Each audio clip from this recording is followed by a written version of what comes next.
Whitlock, you have an issue with Bennett and how he left the Packers. Yeah, I really do, because if Aaron Rodgers were healthy, he'd still be in Green Bay. He just jumped ship on these guys, pretended he had some injury that he was going to go work at Netflix, he told them, that he was so banged up. And then he immediately goes and plays in New England. This cuts at the integrity of the game. I can understand why Clay Matthews isn't going to come straight out and say it, but, you know, they don't respect what Michael Bennett did. He was dishonest. It's not surprising to me. Him and his brother both are celebrated, but I question both of their integrity and honesty on a number of situations. Well, is Martellus Bennett talented?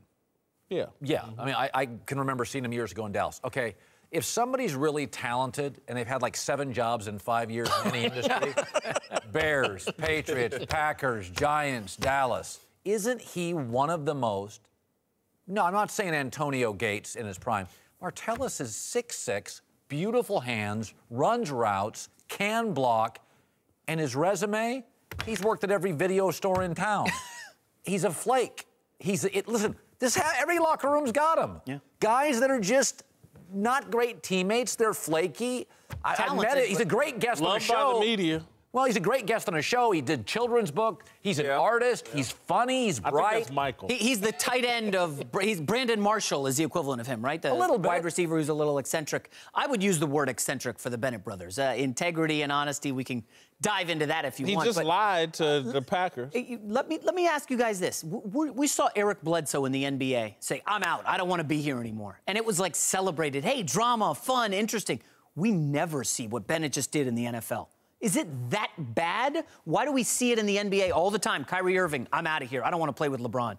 Now Martellus Bennett's like faking an injury. Get me out of here. Eric, how come this doesn't happen more in the NFL? I mean, we see it in other sports. Well, I can tell you why, because they own your rights. So first of all, if he went there, he didn't hide an injury.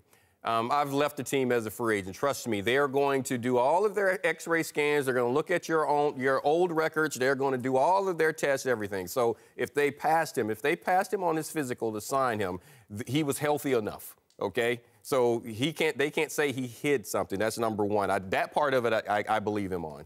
Now, as far as him saying that I can't play with this injury, where that is, the Packers had a choice. And this is what I'm talking about. You don't see it in football because they own his rights. They didn't have to release him. They did not have to cut him. The Packers let him go. So since you let him go, now don't start saying anything about anything else. You had him on the team. If you thought that this guy was in position to play for your football team, that he didn't need the surgery, you talked to him, you got him. He's right there. If you let him go, then obviously you were finished with him. If he decides to go somewhere else, and if he gets picked up by another team, they ask him about that same injury, he could have gone through the same protocol. They look at it and say, well, our doctors are looking at this saying that we think you can play with it. You could possibly have surgery. Can you deal with the pain? You make a great case, Eric, but answer me this. If Aaron Rodgers were healthy, would Martellus Bennett still be with the Packers?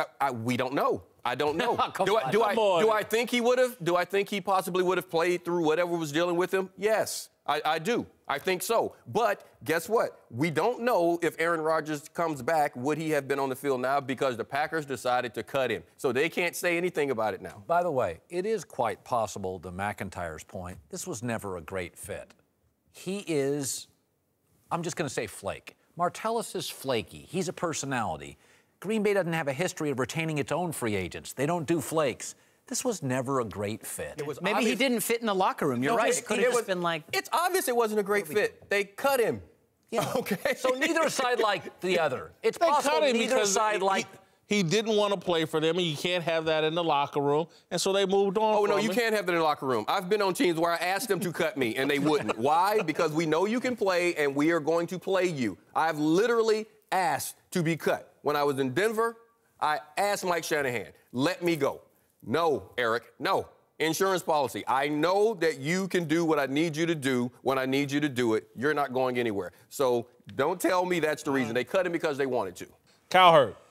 Do you believe Harbaugh will have Michigan ready against Wisconsin? Yes, and they'll lose 14-13 because this is the best Badger team ever. They've won 13 straight Big Ten games, and the conference has never been better. And Monday, you're going to say Harbaugh's a bum. They're going to lose this game because this is the best Wisconsin team and defense they've ever had. This program's never been better than it is this second. I'm not sure it's ever been better coached, and that includes Barry Alvarez.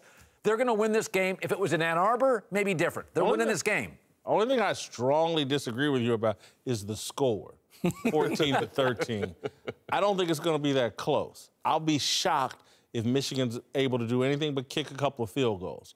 That offense, and if Karan Higdon, if their running back is ready, maybe. But Wisconsin's defense is 1,000% for real. Jim Harbaugh's through 3 years has had no luck at developing a quarterback so far. I just don't see Michigan scoring in any real consistent way, and Wisconsin's defense is going to create enough field position that, it's a 21-6 game, 24-6 game that Wisconsin controls from start to finish. So what are you going to say Monday when Wisconsin, the best Wisconsin team ever, wins? What I'm going to say is Jim Harbaugh was brought to Michigan to have them win Big Ten championships and beat great teams. He's not doing it. Well, wait a second. At some point, he needs to hold on. He is starting their third-string quarterback, a redshirt freshman this week, okay? Nobody's paid attention to Michigan since the tissue. Or I mean, listen, it's happening. It's not an excuse for Harbaugh, but he's going to have his team up for this, Whitlock. There's no question about it. There is a tiny chance they could still get to the playoff and win the Big Ten championship and get to the playoff. They need to essentially Michigan. There is a formula where if they win out, they beat Wisconsin and they beat Ohio State. Wait a minute, if they win both of those games, Eric, and some other things fall their way, they can get to the Big Ten championship game. That's a fact. We're talking about Jim Harbaugh, one of the greatest motivators in college football. You can question his coaching. Except against top teams. I mean, listen, he doesn't have a great team this year. I'm not making excuses. These are facts. They're down to a third-string quarterback. Yeah, come on. They don't have a great team right now. He's got McCaffrey, in the pipeline that's going to be his quarterback. When Jim gets a quarterback that can run his offense the way he wants to, they're going to be a better team. They'll be ready and up for this game.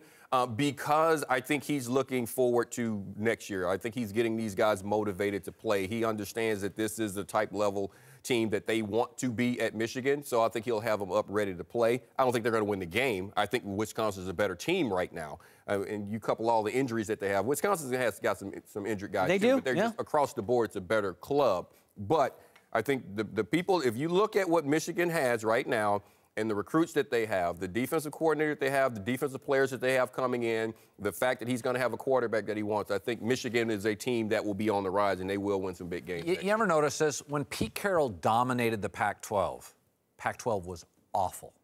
Cal was the second-best program. Oh, here we go. Nick Saban's dominating the SEC. It's the weakest it's been in a decade. When Mac Brown was crushing in the Big 12. Oh, that's good. Big 12 was down. Big 10 right now is loaded. The coaching. When's the last time Penn State was this interesting? Wisconsin's never been this good. I wish we could just dial the clock back to 3 years ago when he got hired.